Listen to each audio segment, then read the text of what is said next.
काम काय काढलं म्हणलं तुम्ही? ह्यो क्रिस मार्टिन विग घातलाय. ते कोल्डप्ले काय नावाचं यांचं एक ऑर्केस्ट्रा आहे. ते गाणं कुठलं रे तुझं?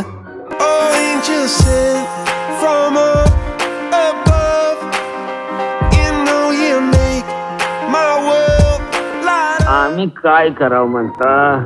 तरी कोल्डप्ले वाली गावात कॉन्सर्ट काढायचं म्हणतात. तर काढू द्या, नाहीतरी काय दौलतराव, त्या बाबतीत आपल्या गावकऱ्यांची जरा गैरसोयच होत होती बघा. नाही, गैरसोय झाल्या, खरं तिकिटांची झाल्या नाही. म्हणजे मागल्या वर्षी तुम्ही कार्यकर्त्यांनी शब्द दिलता की गावात बियॉन्से, शकीरा, गेला बाजार ती टेलर स्विफ्ट आणीन म्हणून. तर तसे आपले प्रयत्न चालूच आहेत. म्या काय म्हणतो, औंधा इलेक्शनचं वर्ष आहे, म्हणजे एका कार्यकर्त्याला या कोल्डप्लेचं एक तिकीट दिलं की घरटी 4-5 मतदान फिक्सच. आई म्हणा दौलतराव, तुमचं गणित जोरदार आहे. बेरजेचं गणित. तुमच्या डोक्यात काय कल्पना आहे का? म्या काय म्हणतो, तुम्ही मोर्चेवाली माणसं, मग एक मोर्चा होऊन जाऊ दे की त्या शुकमाई बोच्या ऑफिसवर. ये करा, नाही तुर्तास किरकोळ खर्चासाठी 1000 रुपये माझ्याकडे ठेवून जावा. 1000 रुपये?